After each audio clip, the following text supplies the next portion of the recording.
Je commence d'abord par le principe d'égalité et le sens du terme principe.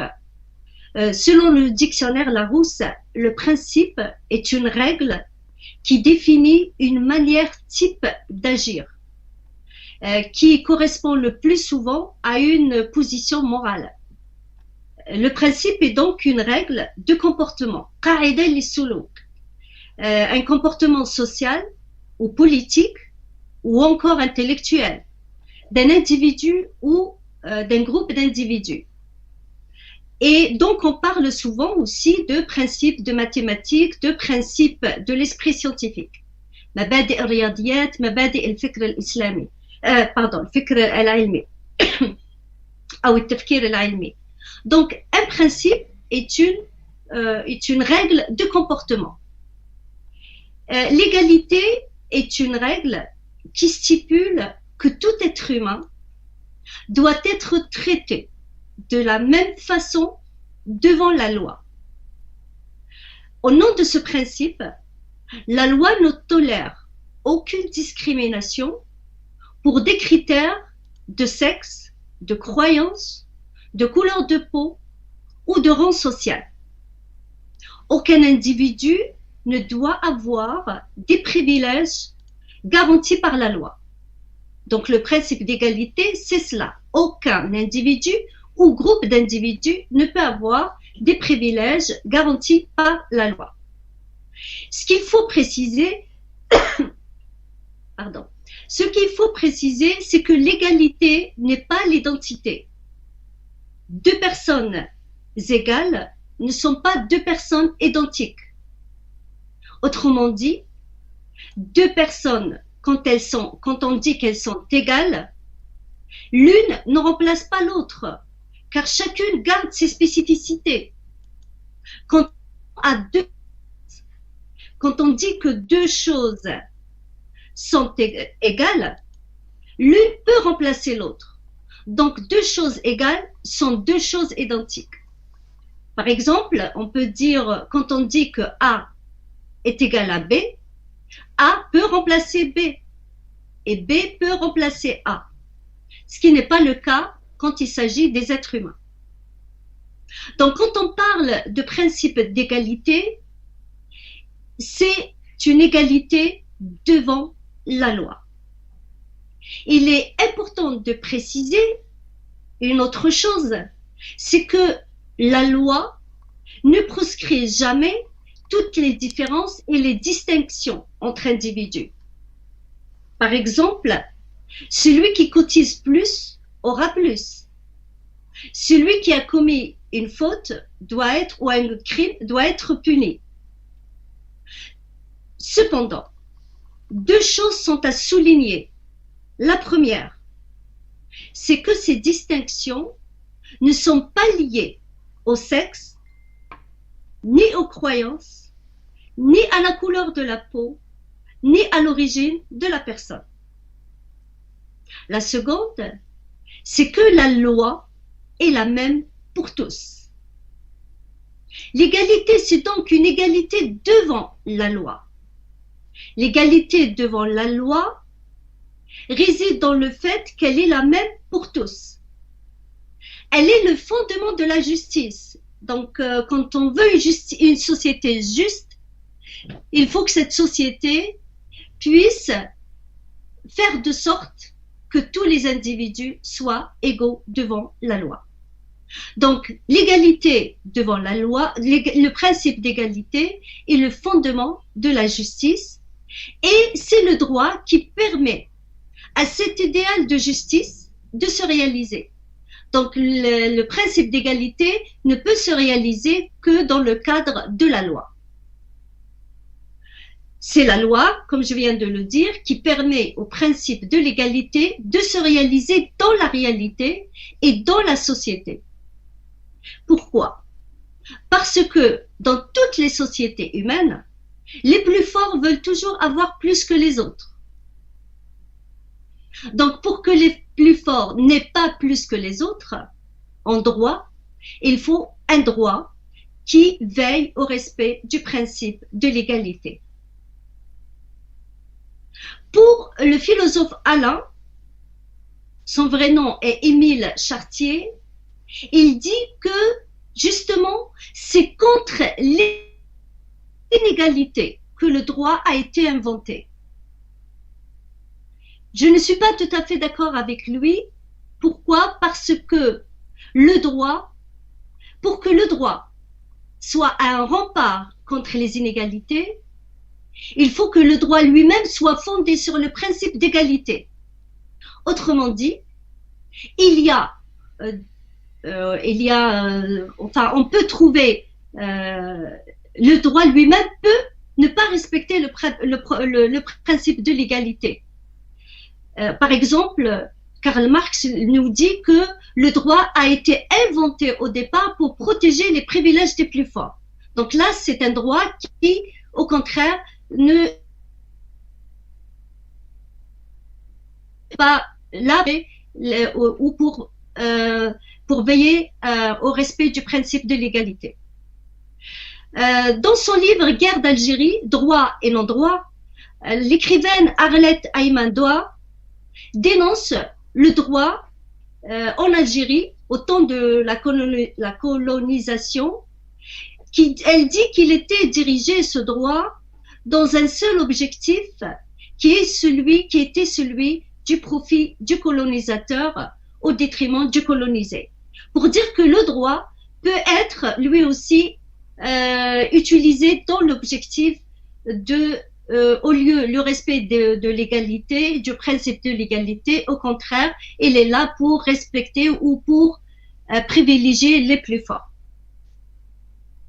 Donc l'égalité de tous devant la loi est une conception de la justice, mais c'est une conception moderne de la justice.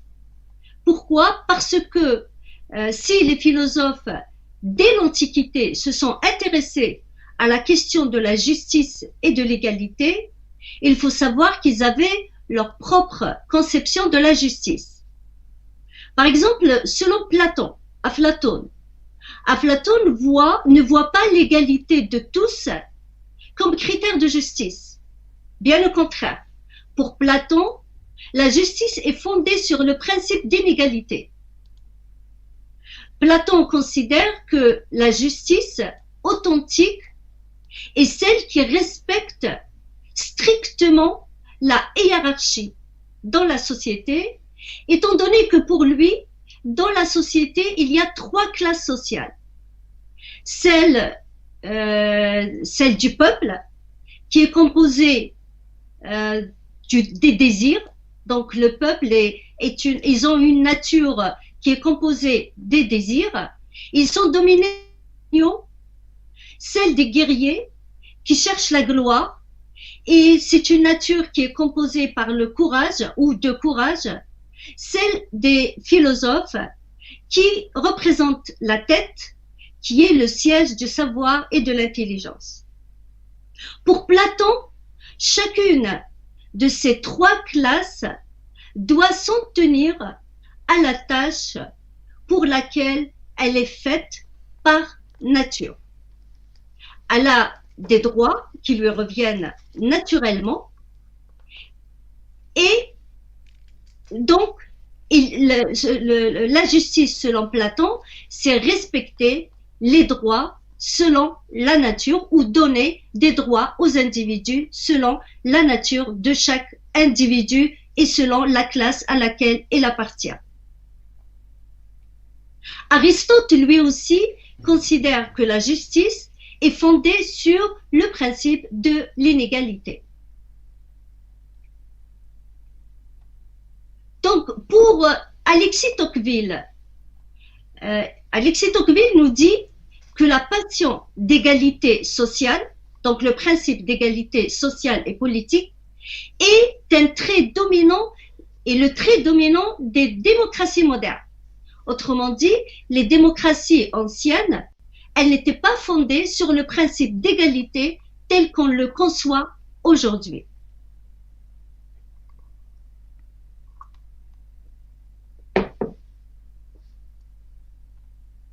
J'arrive à l'expression de l'Algérie nouvelle.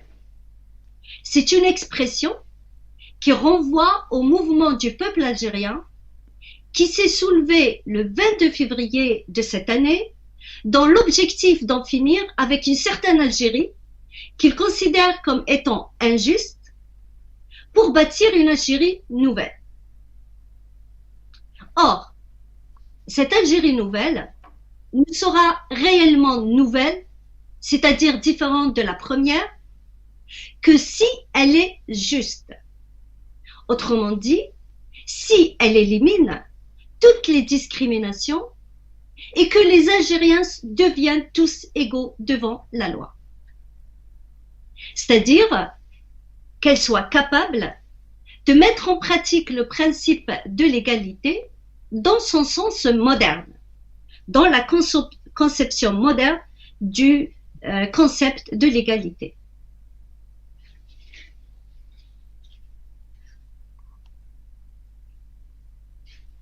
Ce n'est pas la première fois qu'une telle Algérie fait rêver les Algériens, c'est-à-dire une Algérie nouvelle, une Algérie moderne. Ce n'est pas la première fois que cette Algérie fait rêver les Algériens.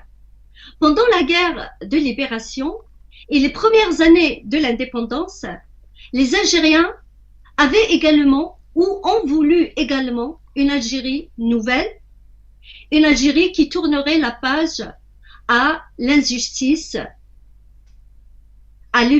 tournerait la page de l'injustice, de l'humiliation, de la hugra et des discriminations. Autrement dit, les Algériens, à ce moment-là, voulaient une Algérie de justice sociale et politique dans le sens moderne du terme.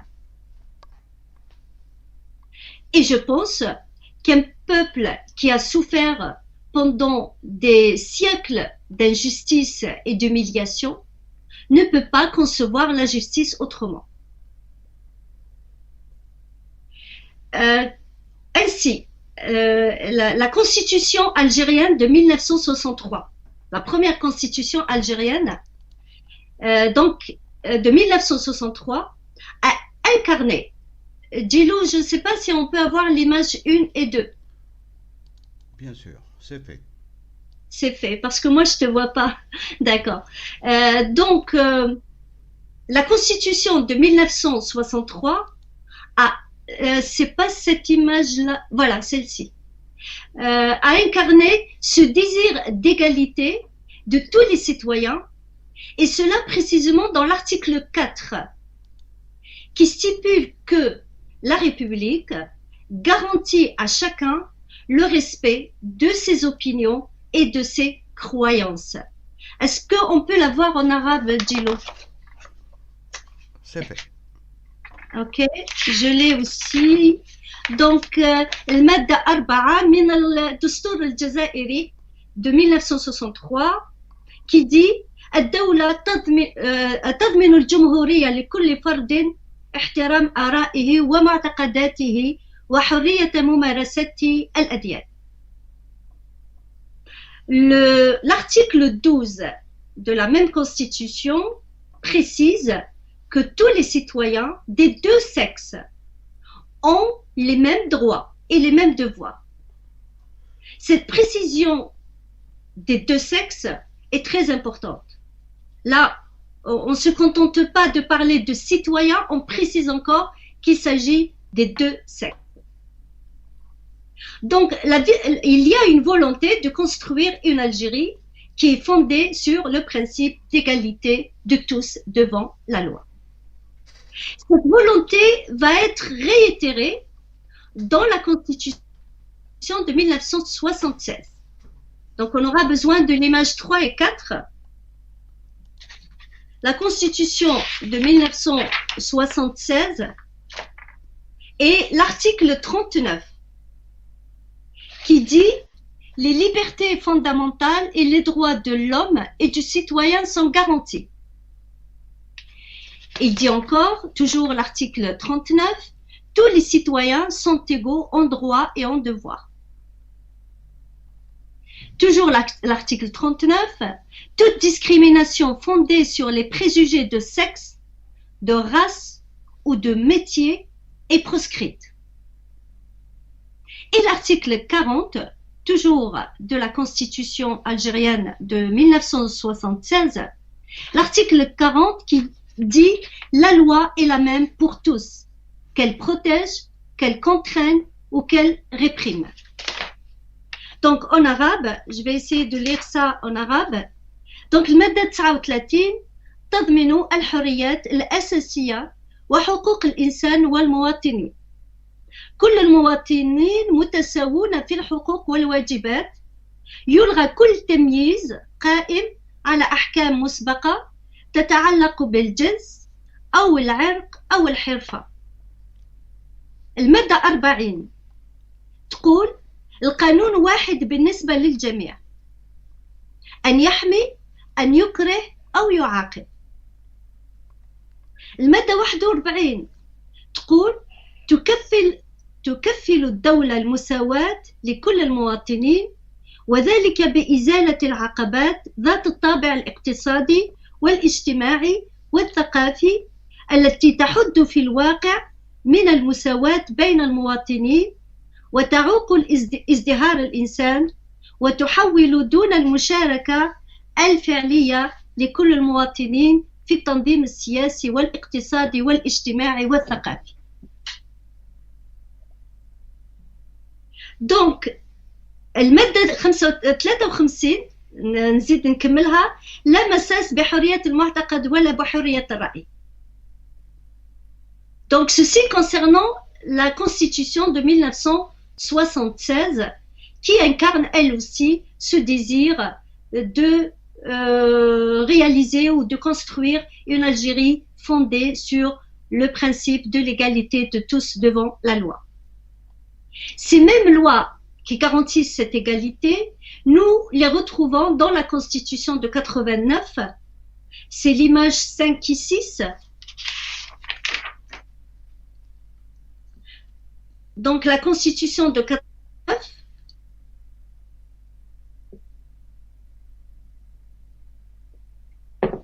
article 28, qui dit, je lis, donc je cite l'article, les citoyens sont égaux devant la loi sans que puisse prévaloir aucune discrimination pour cause de naissance, de race, de sexe, d'opinion ou de toute autre condition ou circonstance personnelle ou sociale. Je souligne quand même que des discriminations pour des croyances religieuses n'apparaissent pas dans cet article. L'article 30 nous dit, donc je lis l'article, les institutions ont pour finalité d'assurer l'égalité en droits et devoirs de tous les citoyens et citoyennes en supprimant les obstacles qui entravent l'épanouissement de la personne humaine et empêchent la participation effective de tous à la vie publique, économique, sociale et culturelle.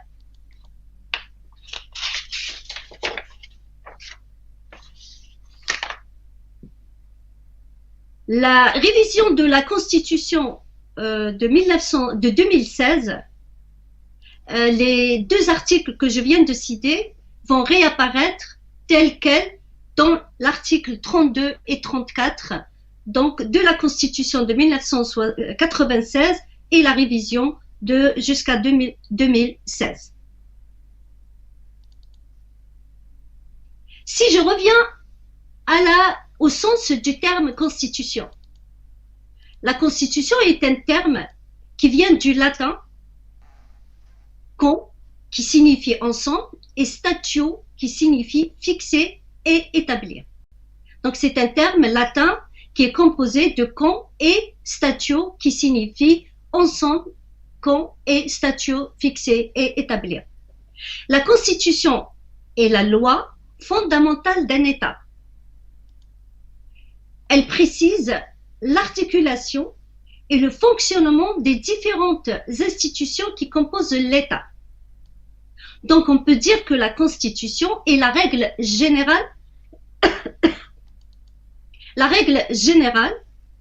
fondamentale de l'État, de sorte que toutes les autres règles, les décrets, les arrêtés et même les traités internationaux doivent être conformes aux lois de la Constitution.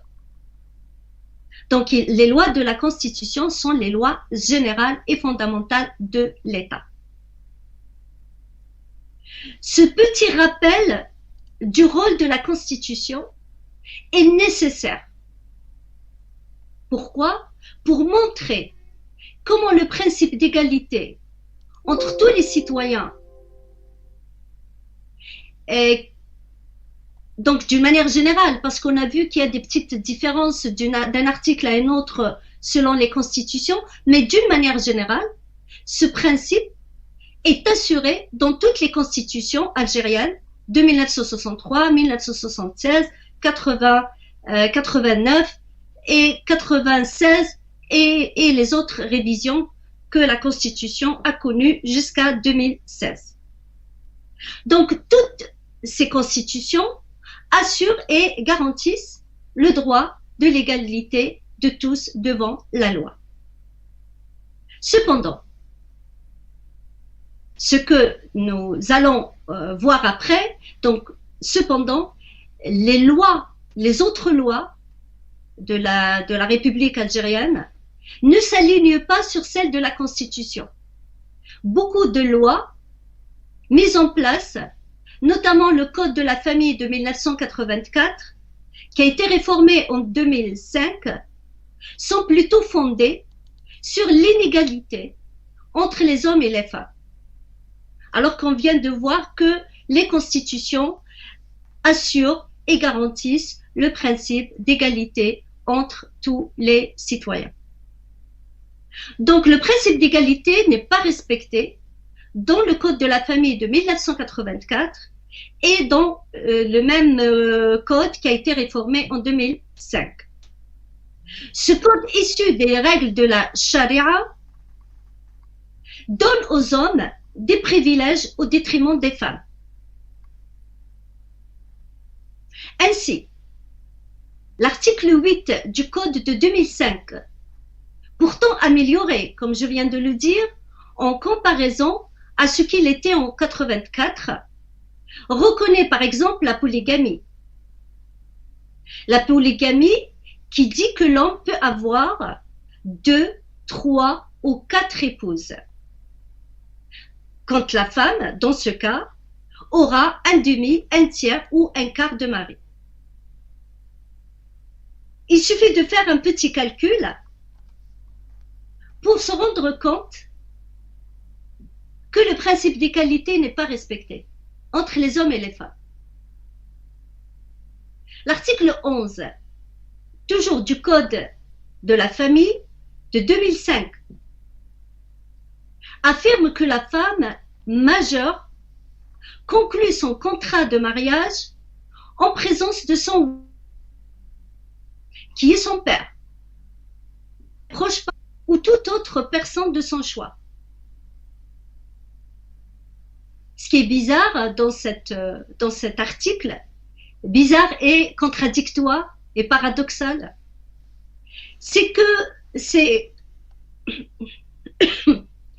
donc ce qu'on lit dans cet article, la femme doit avoir un tuteur alors qu'elle est majeure. Or, avoir besoin d'un tuteur, dans ce cas, va à l'encontre du sens de la majorité. Quand on est majeur, on n'a pas besoin de tuteur. Quand on a besoin de tuteur, c'est qu'on n'est pas majeur. C'est la première contradiction qu'on remarque. La deuxième chose qu'on remarque, que rien de semblable n'est exigé pour l'homme ou de l'homme. L'homme, on ne lui exige pas une chose pareille. Les articles 25, 30 et 34 s'adressent aux hommes pour leur dire quelles sont les femmes avec lesquelles ils ne peuvent pas se marier. Je répète, c'est l'article 25, 30, 34, s'adresse aux hommes ou parle des hommes, plutôt parle des hommes, et précise quelles sont les femmes avec lesquelles les hommes ne peuvent pas se marier. Cependant, ils ne disent rien aux femmes ou quels sont les hommes avec lesquels les femmes ne peuvent pas se marier. Comme si le mariage était une question d'hommes seulement. Là aussi, le principe de l'égalité n'est pas respecté par la loi algérienne.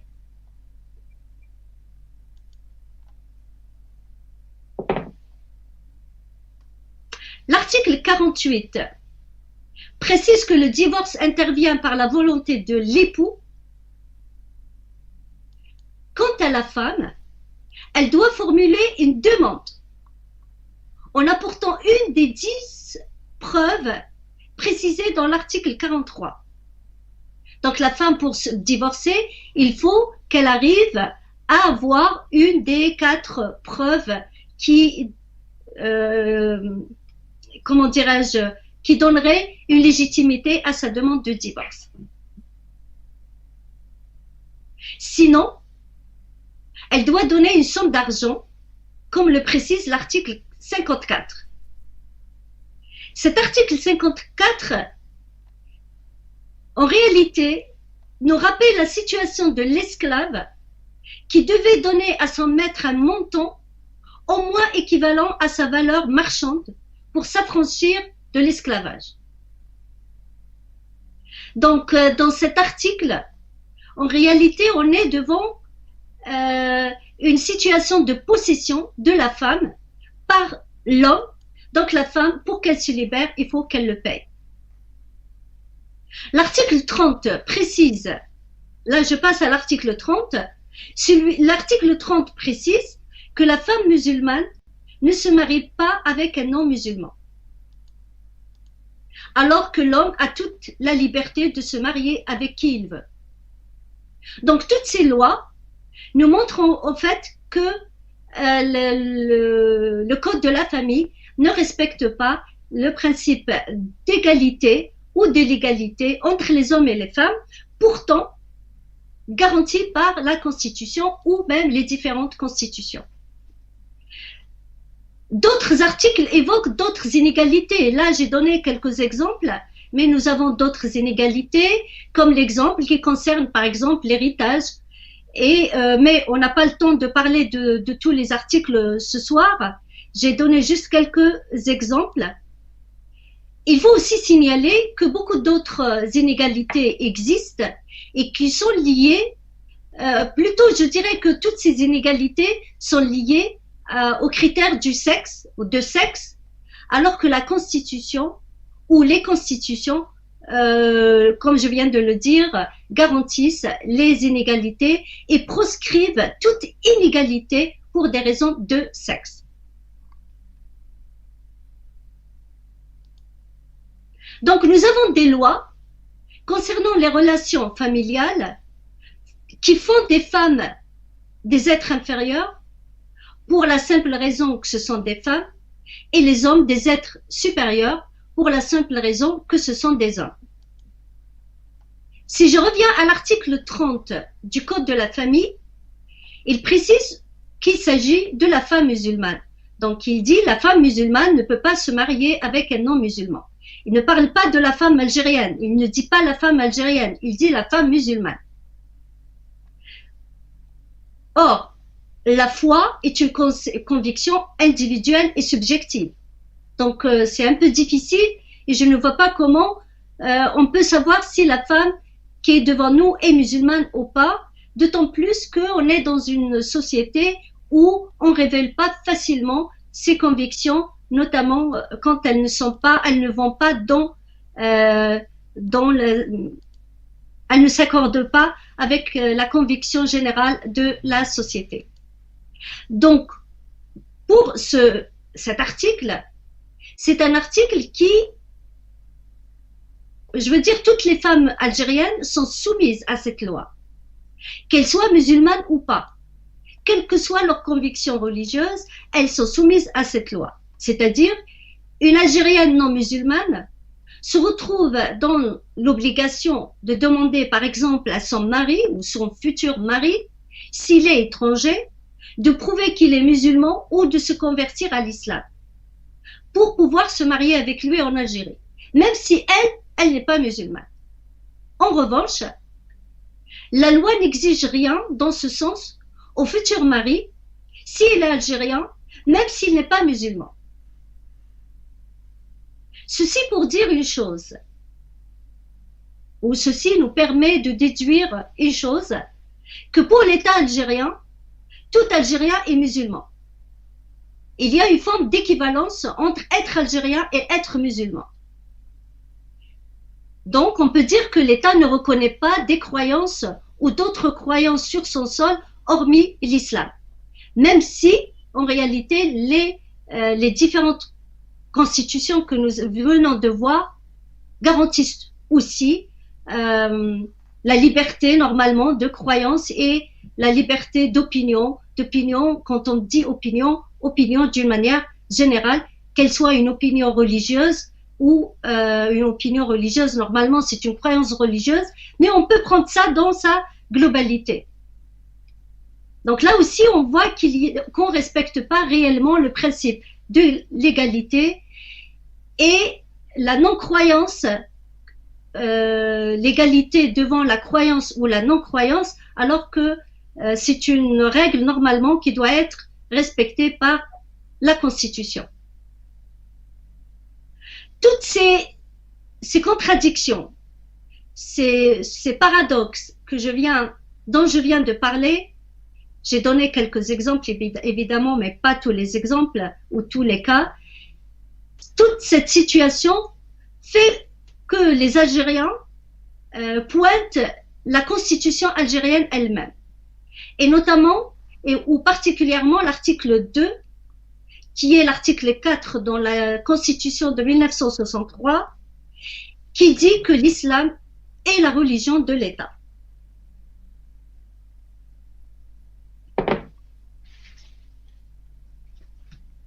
Que signifie l'islam est la religion de l'État? Cette phrase peut avoir deux sens. Le premier est que l'islam appartient à l'État, dans le sens où c'est l'État qui veille à son organisation et même des autres islams, car dans ce cas-là, il s'agit de l'islam sunnite malikite, même s'il s'imbrique souvent avec le soufisme. Le second, donc j'ai dit que cette phrase peut avoir deux sens, le second est que l'État proclame appartenir à la religion musulmane qu'il réclame comme doctrine d'État. Dans ce cas, l'État est appartient à la religion musulmane, donc l'État est celui d'une partie de la population et non de toute la population, qui est la population musulmane et non de toute la population. Dans les deux situations, les deux situations représentent une entorse par rapport au principe d'égalité. Donc là, les musulmans et les non-musulmans ne sont pas égaux devant les deux cas que je viens de citer et comment dirais-je, c'est la conclusion ou ce qu'on déduit de l'expression l'islam, religion de l'État.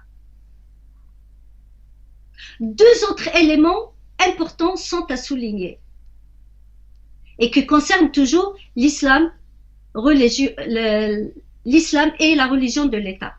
Le premier sens,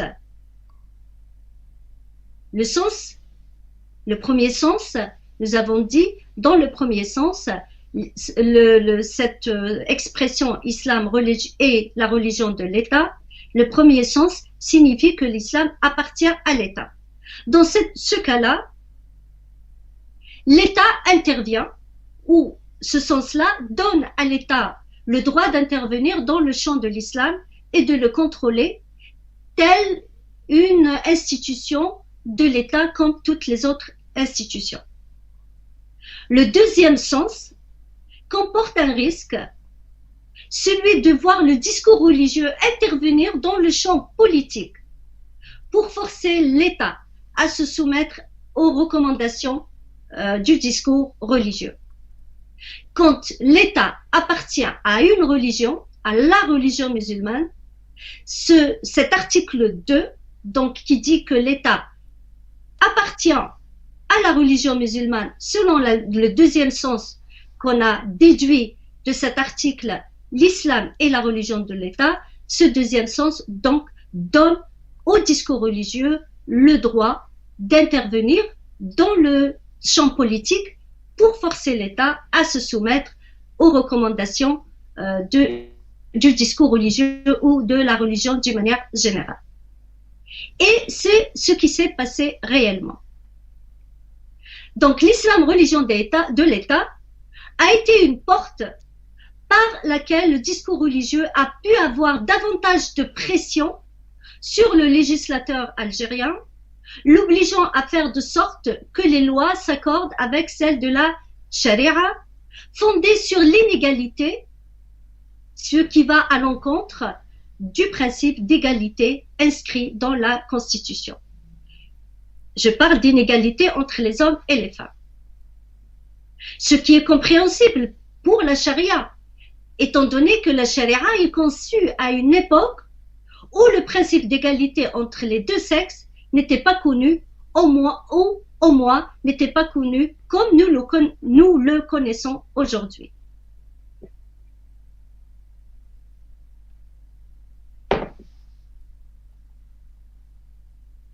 Ce qui a donné une législation, je dirais, à deux vitesses.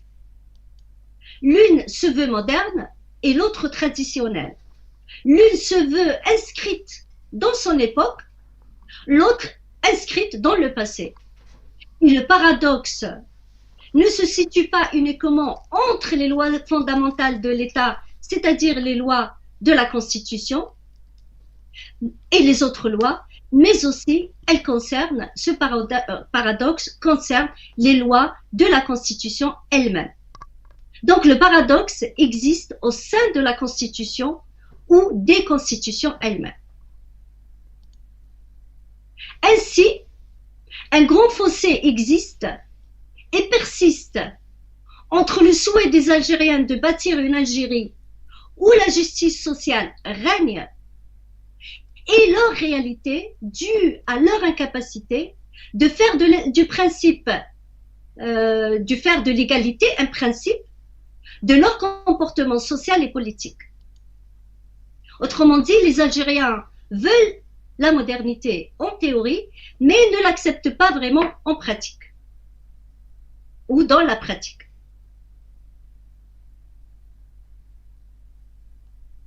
Toutes ces inégalités que je viens de citer sont commises donc au nom de l'islam ou de la religion. Mais elles ne sont pas les seules qui existent en Algérie et qui causent le sentiment d'injustice au niveau de la population, évidemment.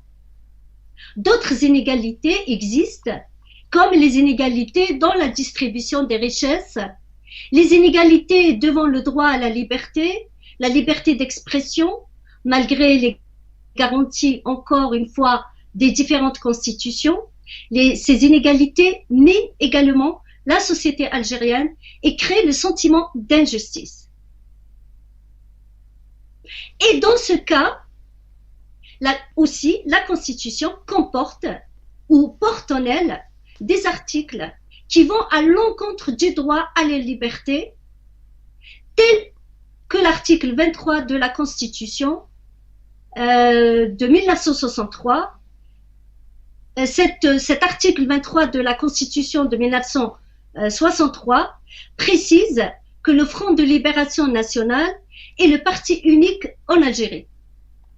Alors que nous avons vu avec donc la Constitution de 1963 qui garantit à chacun le respect de ses opinions et de ses croyances et le libre exercice des cultes. Et là, ce qui nous intéresse évidemment, c'est la liberté d'exprimer ses opinions politiques. Donc on voit qu'il y a un article qui dit que la République garantit le respect des opinions politiques de chacun, et en même temps on a un article qui dit que le seul parti politique reconnu est le Front de libération nationale.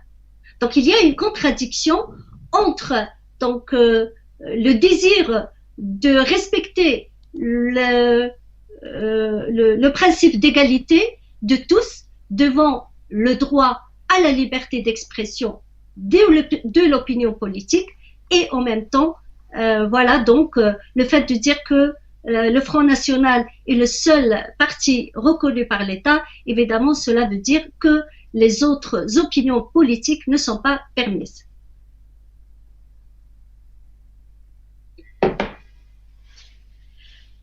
Lors de la révision de la Constitution de 2016, donc en 2016, des articles ont été ajoutés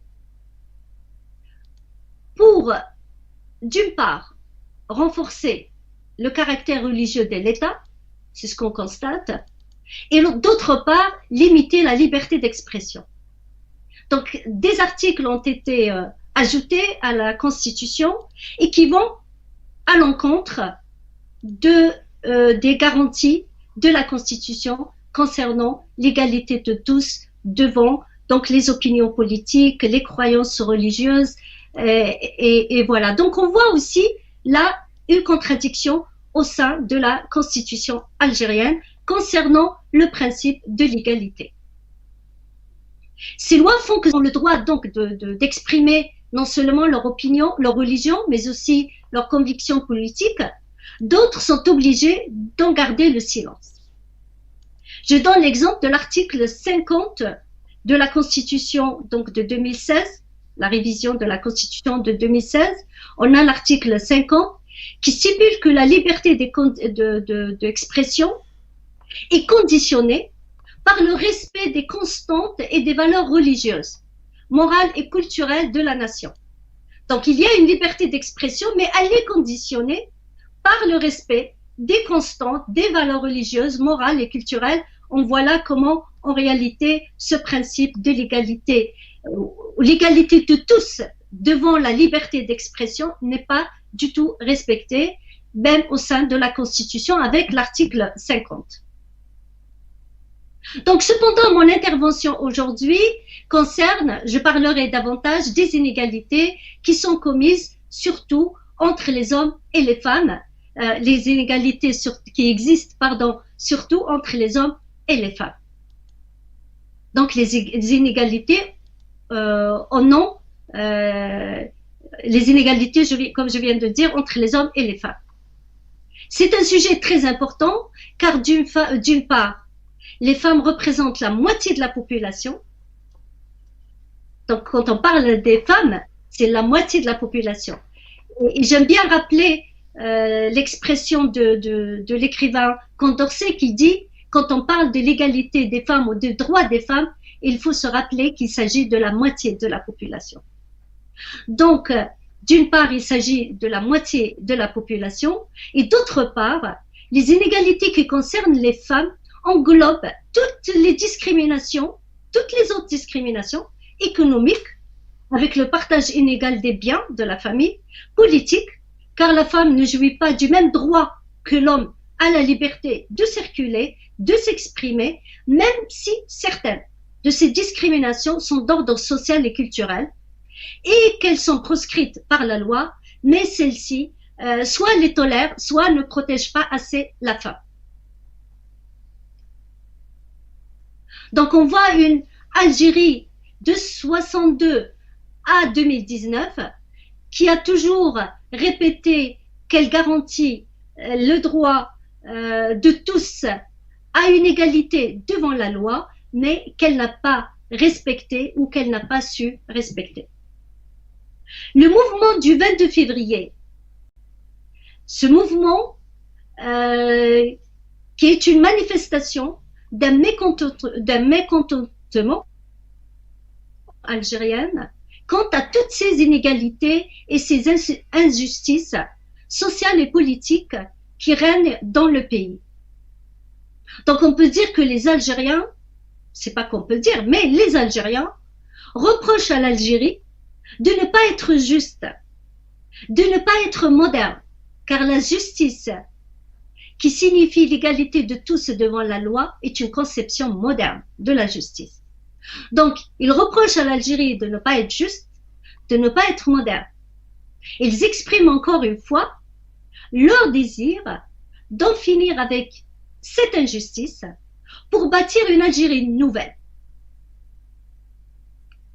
Là, je dirais, si le principe d'égalité est la condition de la justice, si elle est le fondement d'un État moderne, peut-on dire aujourd'hui que les Algériens, ceux qui manifestent depuis le 22 février, sont prêts à admettre le principe d'égalité de tous devant la loi? Cette question, comme d'autres, s'impose aujourd'hui et il est important de l'aborder, de la poser, car si les Algériens veulent bâtir une Algérie nouvelle, ils sont obligés de s'interroger sur des sujets sensibles et de briser les tabous. Fermer les yeux sur les problèmes qui existent ne les réglera jamais. Donc il faut avoir le courage d'aborder ce genre de questions sensibles et de briser les tabous. Plusieurs éléments nous permettent d'affirmer qu'aujourd'hui, beaucoup d'Algériens non seulement sont prêts à faire cette transition d'une Algérie injuste vers une Algérie juste, c'est-à-dire d'une Algérie qui n'a pas su respecter le principe d'égalité de tous devant la loi, à une Algérie qui respecte le principe d'égalité, mais non seulement je viens de dire qu'ils sont prêts, mais aussi ils la revendiquent. Ce qui est très important et très intéressant. Cependant, beaucoup d'autres éléments nous obligent à reconnaître le contraire aussi. Je dirais que beaucoup d'Algériens n'acceptent pas aussi le principe d'égalité, notamment entre les hommes et les femmes. Donc on peut dire qu'il y a beaucoup d'Algériens qui acceptent et d'autres qui n'acceptent pas. La preuve, l'agression dont étaient victimes les femmes qui revendiquaient l'égalité homme-femme et l'abolition du code de la famille lors des manifestations du mois de mai dernier. Cette agression est un élément qui nous permet de déduire qu'il y a beaucoup d'Algériens aussi qui n'acceptent pas l'égalité entre les hommes et les femmes encore aujourd'hui. Je dis beaucoup parce que si beaucoup encore ont exprimé leur indignité devant cet acte de violence, beaucoup d'autres l'ont justifié, voire approuvé. Donc pour eux, ces femmes méritaient d'être violentées car elles n'avaient pas à réclamer l'égalité homme-femme.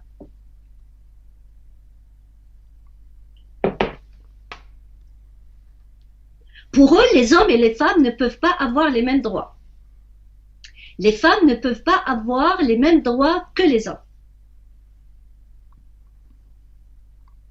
Ils pensent que les femmes qui revendiquent cette égalité sont des rebelles ou elles rejettent la volonté divine. Car pour eux, ces inégalités sont inscrites dans des textes religieux. Pour ces personnes, là on est devant un discours conservateur. Pour les conservateurs, le code de la famille algérien est conforme à la charia, donc les lois de la religion. Il ne peut être ni changé, ni aboli, ni amendé. Le faire signifie aller à l'encontre de la volonté divine.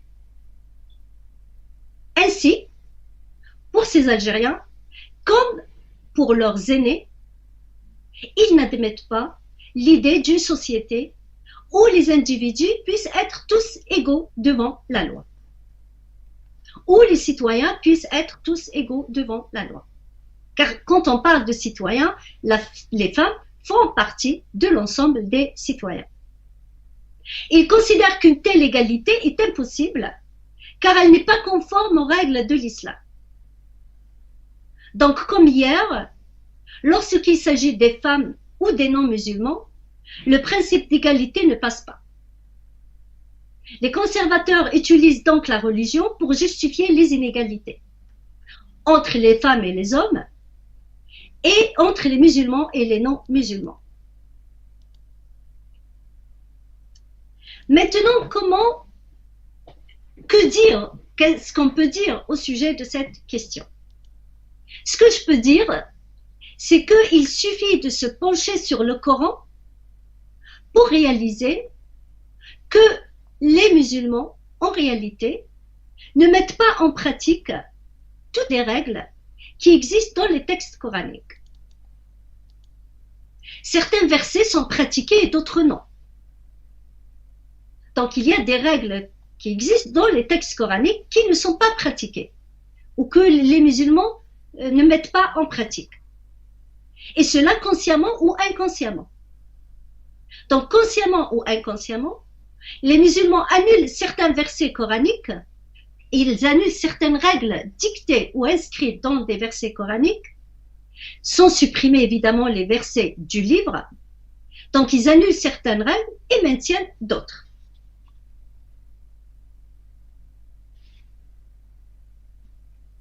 Le meilleur exemple dans ce cas est celui de l'esclavage.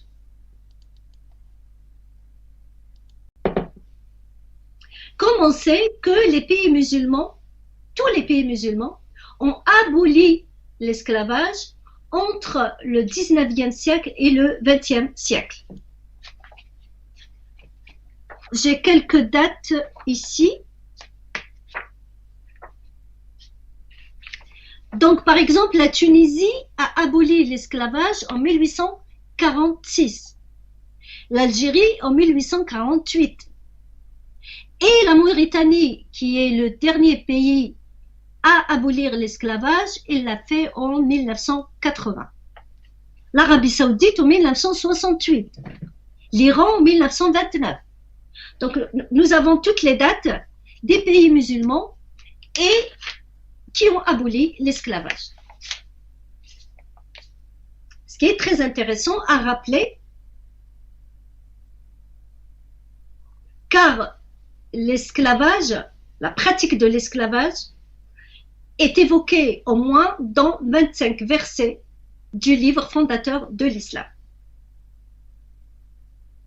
Et cela, cette annulation ou cette déclaration que cette annulation ou l'abolition de l'esclavage a été fait avec la bénédiction des docteurs de l'islam.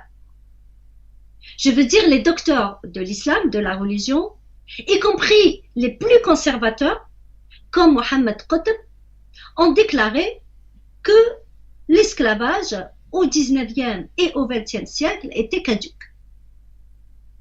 Pourtant, il est évoqué dans 25 versets coraniques.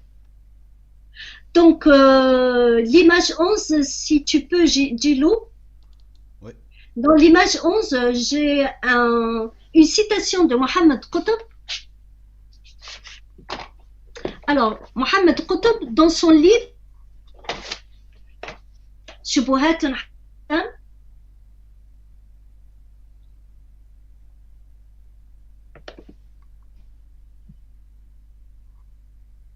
donc, dans son livre شبهات حول الإسلام, il écrit ينبغي أن ندرك الحقائق الاجتماعية والنفسية والسياسية التي أحاطت بموضوع الرق وجعلت الإسلام يضع المبادئ الكفيلة بتحرير الرقيق ويدعها تعمل عملها على مدى الطويل.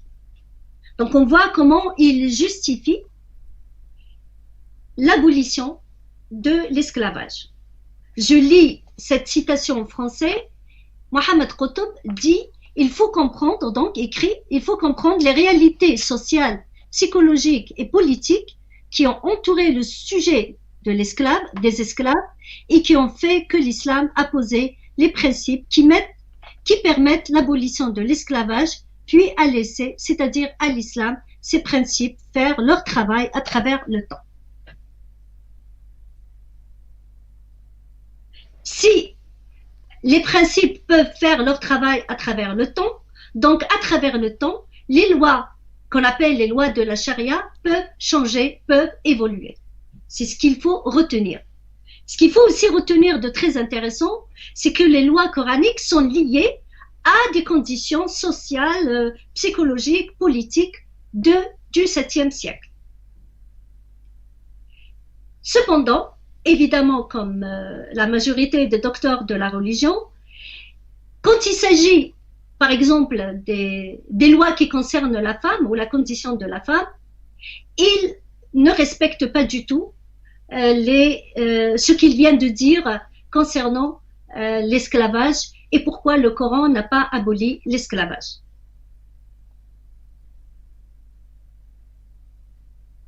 Donc, les docteurs de la religion se justifient par le fait que les règles qui évoquent l'esclavage n'apparaissent pas sous forme. Au fait, il faut que je revienne juste derrière, je revienne un petit peu sur une idée que je n'ai pas dite, c'est que les docteurs de la religion se justifient pourquoi ils ont accepté d'abolir les règles qui concernent l'esclavage et non pas les autres règles, comme celles qui concernent la situation de la femme. Ils disent on peut abolir des règles qui ne sont pas ou qui n'apparaissent pas dans les textes sous forme d'injonction ou d'ordre.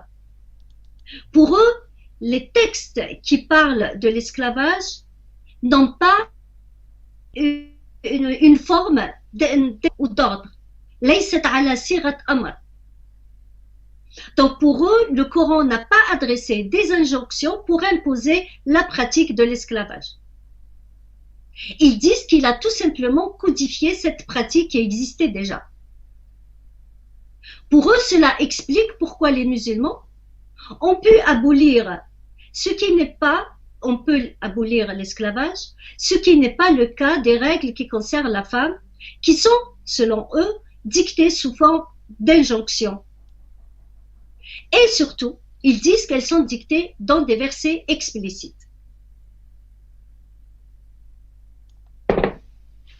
Cet argument n'est pas convaincant également. Pourquoi? Parce que d'autres règles qui sont évoquées sous forme d'injonction, donc d'ordre à la sirat amr, et dans des versets ou un verset explicite, mais que les musulmans ont quand même déclaré caduques.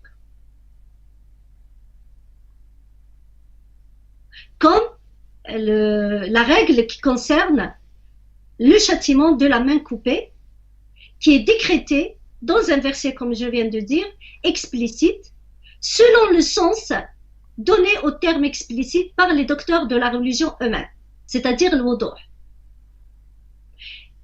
Et il s'agit ici évidemment du verset 38 de la sourate 5, qui dit « As-sariqu was-sariqatu faqta'u aydiyahuma jaza'an » Alors, donc As-sariqu was-sariqatu faqta'u aydiyahuma jaza'an bima kasaba naklan min Allah wallah azizun hakim. On voit faqta'u.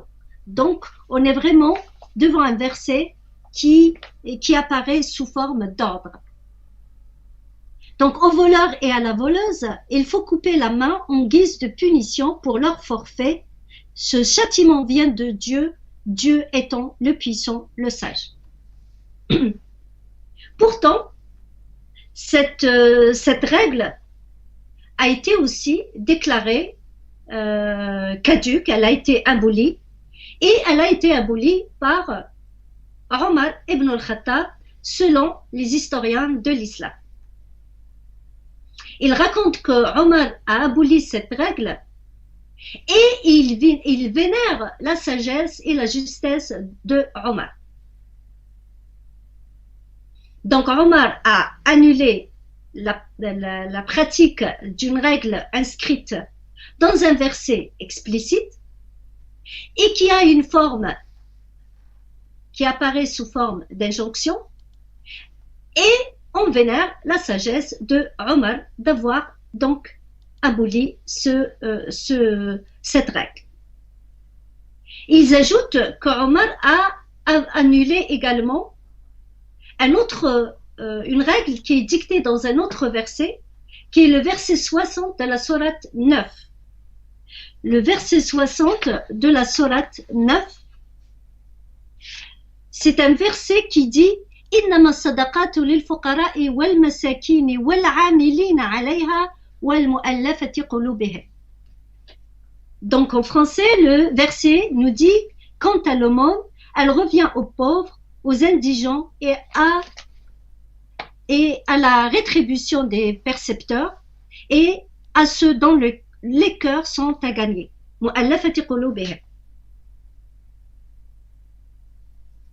Donc, selon les docteurs de l'islam et tous les musulmans, les docteurs de l'islam, les penseurs de l'islam, les historiens aussi, et parmi eux, l'écrivain et le philosophe Mahdi Fadlallah, dans ce livre,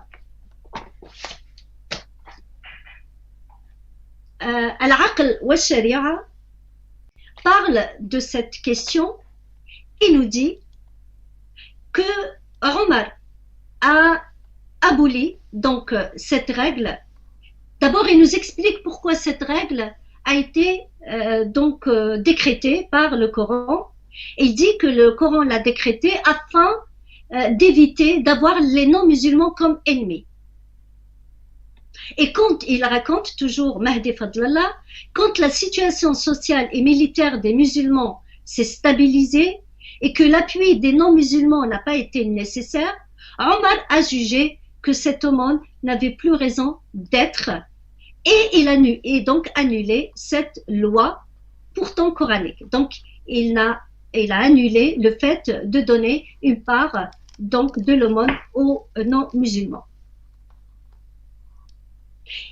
Et Mahdi Fadlallah nous dit que les juristes musulmans sont d'accord sur le principe de la nécessité de changer les lois avec le changement du temps, du lieu et de la situation.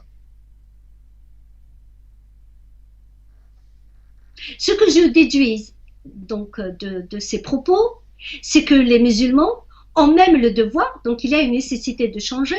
On peut changer les lois quand le temps change, quand le lieu change, quand la situation change. Et vous avez compris pourquoi je parle de cela, parce que quand il s'agit de la femme, on ne veut rien changer, on dit qu'on ne peut pas changer les lois parce qu'elles sont inscrites dans des textes coraniques. Et on parle aussi des versets explicites. Et les docteurs de la religion, comme Youssef al-Qaradawi par exemple, nous dit qu'on ne peut pas abolir ou annuler les lois qui concernent le mariage, l'héritage, la polygamie, car elles sont inscrites dans des versets explicites.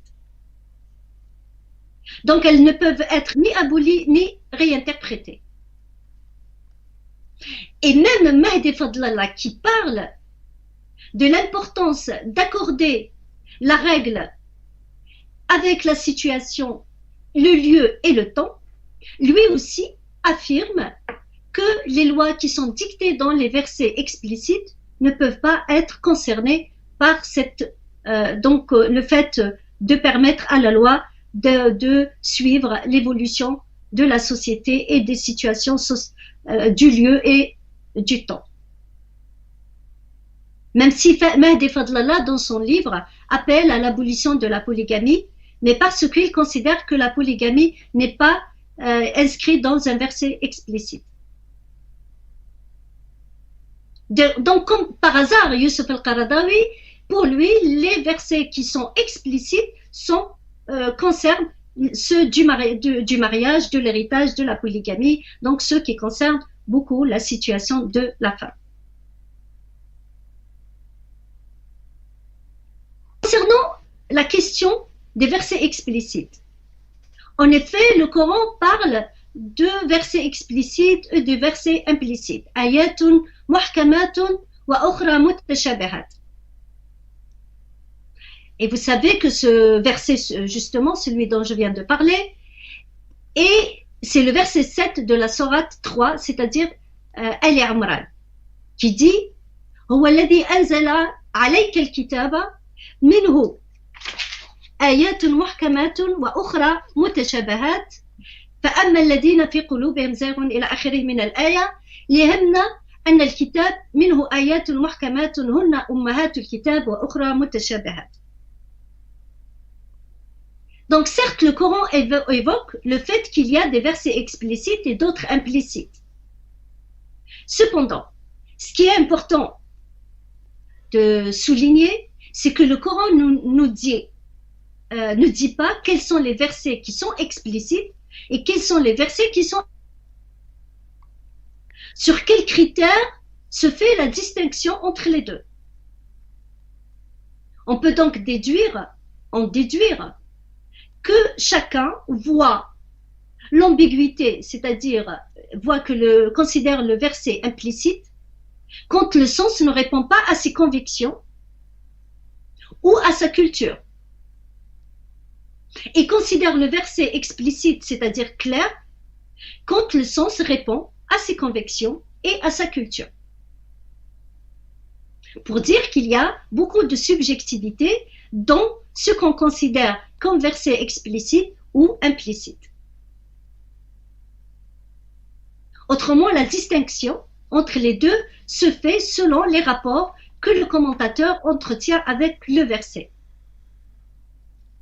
Elle est donc cette distinction entre verset implicite et explicite est totalement soumise à la subjectivité du lecteur.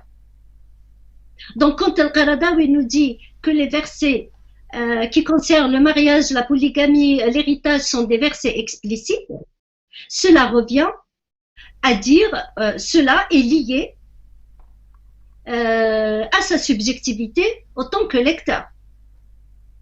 Ainsi, si les docteurs de l'islam considèrent que les règles comme je viens de dire, du mariage, de l'héritage et de la polygamie, toutes ces règles qui concernent la femme sont explicites, c'est parce que ils les trouvent claires et elles répondent à leur façon de concevoir la société, les relations hommes-femmes et même le principe de l'égalité.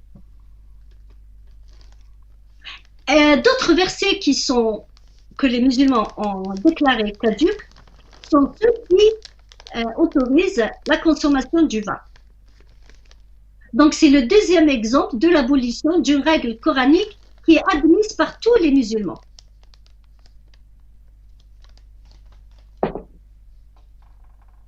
Pour les juristes, cette règle a été abrogée par les versets qui interdisent la consommation du vin. Donc pour eux, il y a des versets qui autorisent la consommation du vin, d'autres qui l'interdisent, et ceux qui l'interdisent abolissent ceux qui le permettent.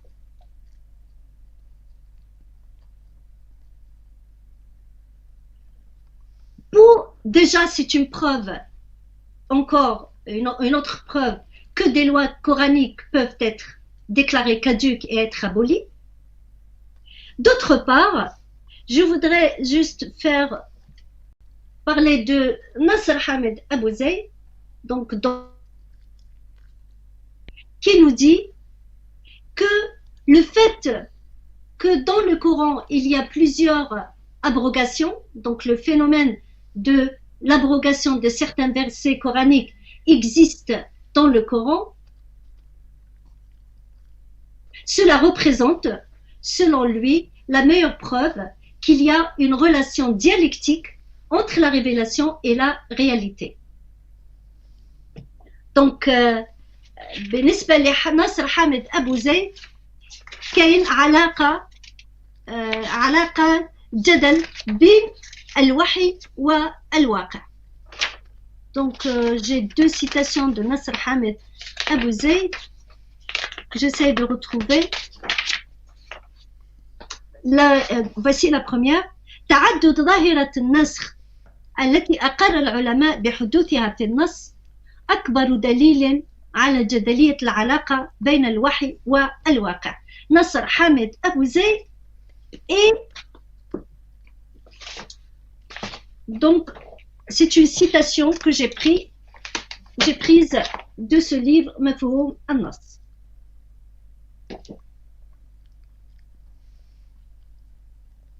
Donc إذا كان هناك علاقة جدلية بين الوحي والواقع، c'est-à-dire c'est une preuve que les règles qui sont inscrites dans le Coran sont liées à la réalité sociale, politique, culturelle de l'époque de la révélation.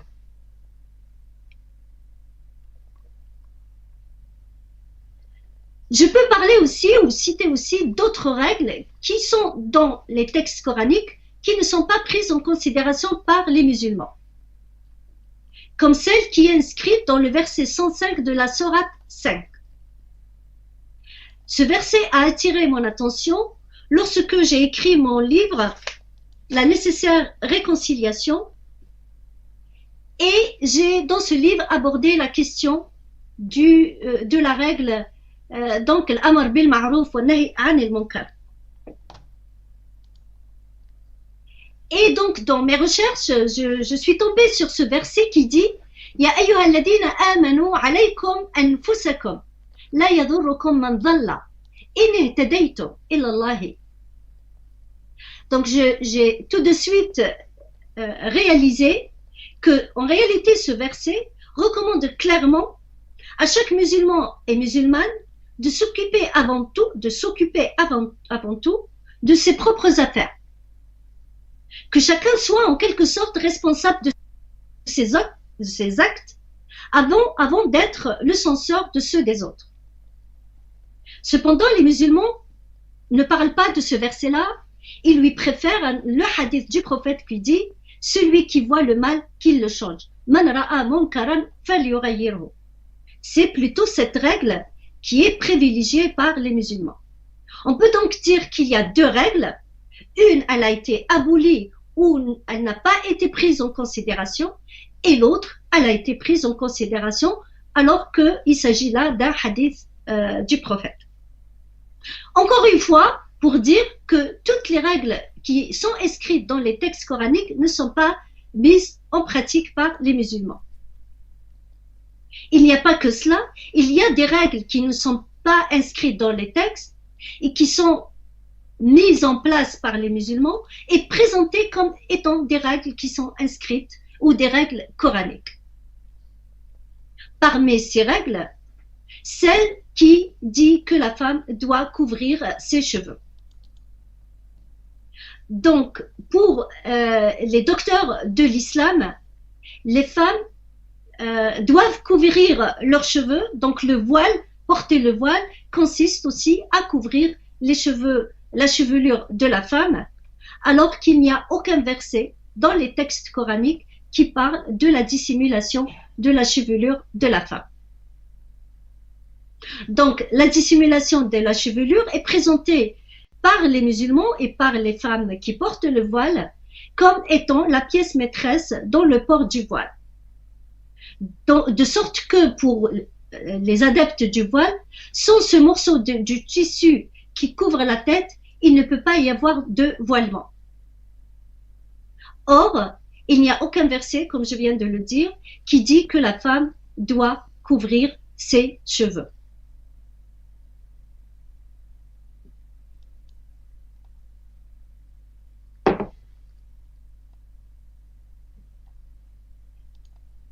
Certes, les musulmans ou les docteurs de l'islam ont essayé d'utiliser d'autres versets pour donner une légitimité religieuse à cette règle.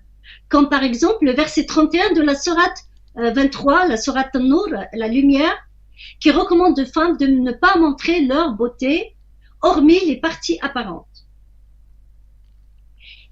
وَقُلْ لِلْمُؤْمِنَاتِ يَغْضِضْنَ مِنْ أَبْصَارِهِنَّ وَيَحْفِظْنَ فُرُوجِهِنَّ وَلَا يُبْدِينَ مِنْ زِينَتِهِنَّ إِلَّا مَا ظَهَرَ مِنْهَا.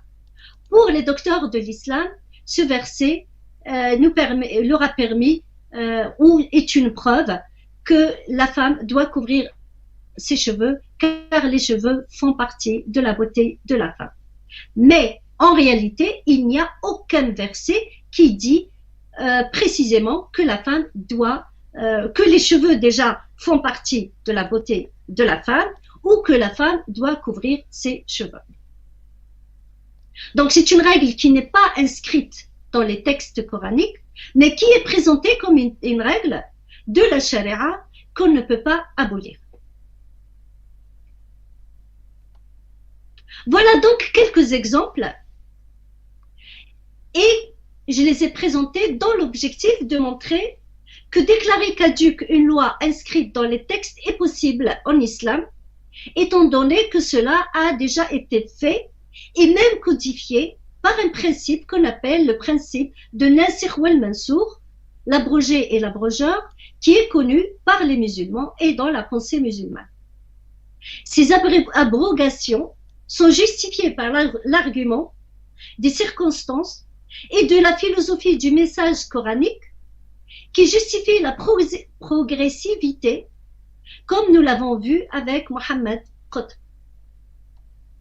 Cependant, les docteurs de l'islam oublient, c'est ça qui est important à souligner, oublient ces explications dès lors qu'il s'agit de la femme et de la condition sociale et juridique de la femme. Comme si la philosophie du Coran, et eux ils disent la philosophie du Coran est de ne pas brusquer, de préparer les mentalités, de laisser les gens, les choses, de laisser le temps faire les choses, comme si cette philosophie est donc applicable pour certains versets et non pas pour d'autres. Comme si le Coran avait une philosophie pour certains versets et une autre philosophie pour d'autres. Ces exemples ont également l'objectif de démontrer que les arguments présentés par les conservateurs, qui considèrent que les lois concernant les femmes ou la situation de la femme sont imprescriptibles, c'est-à-dire qu'on ne peut pas les changer, ils sont éternels, car inscrits dans les textes. Donc ces exemples montrent que ces arguments ne sont pas convaincants. Ils ne sont pas convaincants étant donné que d'autres lois, qui sont aussi coraniques que celles concernant le statut de la femme, mais elles ont été abolies sans que cela ne pose réellement de problème pour les musulmans. D'autant plus que ces derniers, c'est-à-dire les musulmans, expliquent parfaitement bien, comme on a vu avec Mohammed, ces déclarations, ces abrogations, comme avec le verset qui autorise la consommation du vin, de l'esclavage. Il explique donc très bien pourquoi ces abrogations ont eu lieu. Ce qu'il refuse totalement quand il s'agit des règles qui maintiennent la femme en situation d'infériorité. Ce qui est quand même étonnant. Donc on a des pays musulmans, comme l'Algérie, qui a aboli des lois islamiques parce qu'ils les considèrent incompatibles avec l'époque ou la culture actuelle, comme l'esclavage, le châtiment de la main coupée, la lapidation par exemple, mais refusent totalement de déclarer caduques, par exemple, les inégalités en matière de partage successoral, la polygamie et d'autres lois qui concernent la femme et qui maintiennent la femme en situation d'infériorité.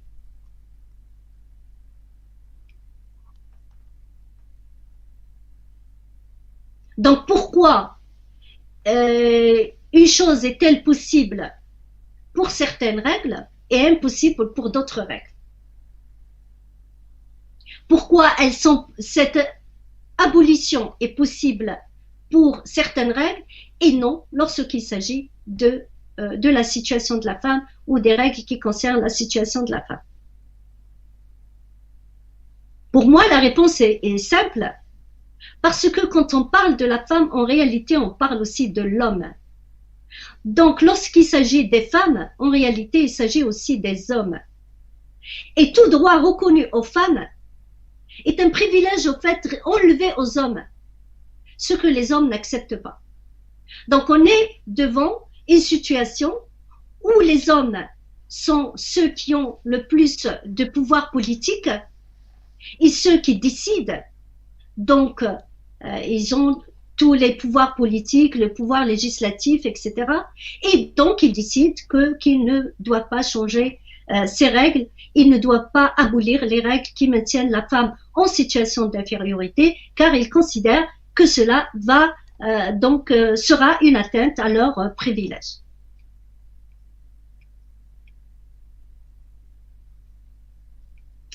Donc, ce que je peux dire, c'est que sur le plan religieux, rien n'empêche de déclarer caduques les règles qui maintiennent la femme en situation d'infériorité et discrimine les non-musulmans pour le meilleur respect, qui discrimine les musulmans, rien n'empêche de les déclarer caduques si on veut respecter de la meilleure manière possible le respect du principe de l'égalité. La charia qui est faite pour le 7e siècle ne peut pas s'appliquer telle quelle au 21e siècle. Les docteurs de l'islam, comme nous l'avons vu, n'ont pas nié la mise en place, n'ont pas nié la preuve,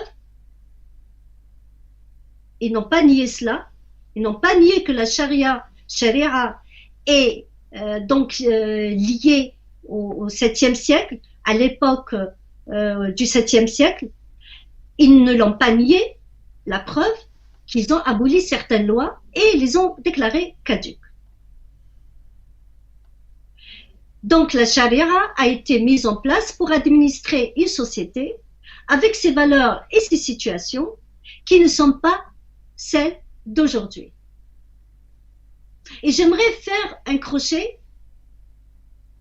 Donc, j'aimerais rappeler un verset, le verset 4 de la sourate 14, Ibrahim, qui dit وَمَا أَرْسَلْنَا مِنْ رَسُولٍ إِلَّا بِلِسَانِ قَوْمِهِ لِيُبَيِّنَ لَهُمْ. Nous n'avons envoyé aucun messager qui n'ait parlé la langue de son peuple afin de les éclairer. Donc ce verset nous dit clairement que le Coran a parlé la langue du peuple du 7e siècle, le peuple auquel il s'est adressé. Donc on ne peut pas nier le lien qui existe donc entre ces lois de la charia et la culture et l'époque du 7e siècle.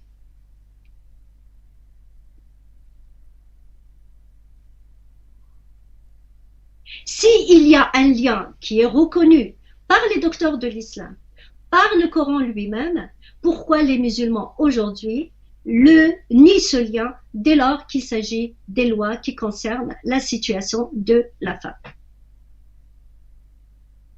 Et j'ai une citation de Nasr Hamed Abou Zaid qui dit علم أسباب النزول يربط الآية أو مجموعة من الآيات بسياقها التاريخي.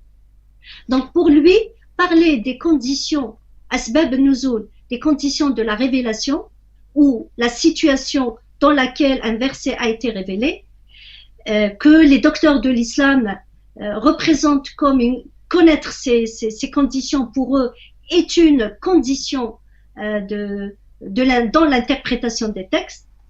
Si les versets coraniques ont été révélés dans des conditions spécifiques, cela revient à dire que les versets sont liés, ne sont pas en dehors du temps, et les règles de la charia ne sont pas en dehors du temps, mais elles sont inscrites à l'intérieur du temps. Le principe d'égalité de tous devant la loi est une condition dont la construction, si le principe d'égalité de tous devant la loi est une condition dans la construction de l'Algérie nouvelle, c'est-à-dire l'Algérie juste et moderne, car l'Algérie ne peut pas être nouvelle si elle n'est pas juste, si elle n'est pas moderne. L'Algérie, si elle n'arrive pas à être une Algérie juste, si elle n'arrive pas à respecter le principe de l'égalité de tous devant la loi, elle sera que la continuité de l'Algérie qui existe aujourd'hui. Car l'égalité de tous les citoyens devant la loi est la condition de la réalisation d'une société juste et le fondement d'un État moderne. Aucune société ne peut être juste, et là je reviens à la situation de la femme, si le principe de l'égalité est une condition dans la construction d'une société juste et moderne. Aucune société ne peut être juste si la moitié de sa population subit des injustices. Donc l'Algérie ne peut pas être un pays qui respecte le principe de la justice, l'égalité de tous devant la loi, si l'Algérie continue à discriminer les femmes. Si la loi algérienne continue à discriminer les femmes. Donc, ce que je veux dire, les Algériens doivent choisir.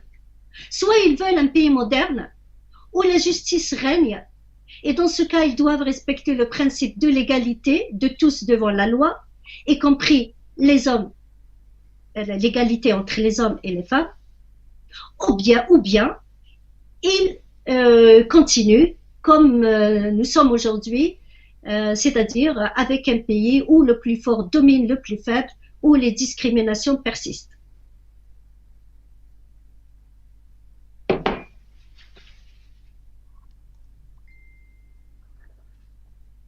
Évidemment, la première étape vers cette société juste est la neutralité de l'État. Il faut que l'État soit celui de tous les citoyens et non d'une partie de la population. La neutralité de l'État permet la libération de la politique de l'emprise de la religion, donc pour que la religion n'intervienne pas dans le champ politique, car la religion ne peut pas administrer ou organiser une société, notamment les sociétés modernes. Pourquoi? Parce que, notamment les sociétés modernes, évoluent d'une manière très vite, donc rapidement, alors que la religion évolue lentement ou pas du tout. Donc si la société algérienne aujourd'hui a du mal à évoluer, elle est lente dans son évolution, c'est parce qu'il y a aussi des règles de la religion qui sont dans la nature de la religion. Elles n'évoluent pas facilement, donc la société, toute la société a du mal à évoluer ou évolue lentement. Donc pour permettre à cette société d'être plus dynamique, donc pour que les lois suivent le dynamisme de la société, notamment dans nos sociétés modernes, il est important que la religion n'intervienne pas dans le domaine politique. La neutralité de l'État permet également la libération de la religion de la politique qui l'instrumentalise. Là aussi, il y a un problème, car la religion instrumentalise la politique. Je l'ai expliqué tout à l'heure quand j'ai expliqué l'article 2 de la Constitution qui dit que l'islam est la religion de l'État. J'ai dit dans ce cas, soit c'est l'islam qui appartient à l'État, soit l'État qui appartient à l'islam. Il y a deux sens qui, tous les deux, nous donnent la même conclusion à la fin. Donc la neutralité de l'État permet la libération de la religion de la politique qui l'instrumentalise. Cela permettra donc à la religion de retrouver sa nature première, celle de répondre ou de consoler l'être humain dans ses questions existentielles, celle de s'intéresser ou de s'occuper du monde de la spiritualité et de la métaphysique, et non pas des règles qui organisent les relations sociales. Voilà ce que j'ai à vous dire au sujet du principe d'égalité et l'Algérie nouvelle. Et avant de terminer, j'aimerais juste dire que de cet exposé, on peut retenir quelques points. Je dirais 7 points, si je ne me trompe pas. D'abord que le principe d'égalité de tous devant la loi est une condition dans la construction d'un État moderne. Deuxièmement, que l'Algérie n'a pas pu construire un État moderne, un État juste où tous les citoyens sont égaux devant la loi. L'Algérie de 1962 à 2019. Que beaucoup de discriminations, notamment à l'égard des femmes et des non-musulmans, sont dues au fait que la politique n'a pas été séparée de la religion et que la religion est prise en otage par le discours conservateur. Quatrièmement, que les arguments des conservateurs ne sont pas convaincants. On vient de voir que leurs arguments ne sont pas convaincants. Cinquièmement, sur le plan religieux, déclarer les règles qui maintiennent la femme ou les non-musulmans déclarer les règles qui maintiennent la femme ou les non-musulmans en situation d'infériorité, les déclarer caduques ou les annuler est possible. Et il est possible sur le plan religieux, comme nous l'avons expliqué. Sur le plan politique maintenant, le moyen d'en finir avec ces inégalités est de séparer la politique de la religion. Cela est non seulement dans l'intérêt de la politique, mais aussi dans l'intérêt de la religion. Je vous remercie.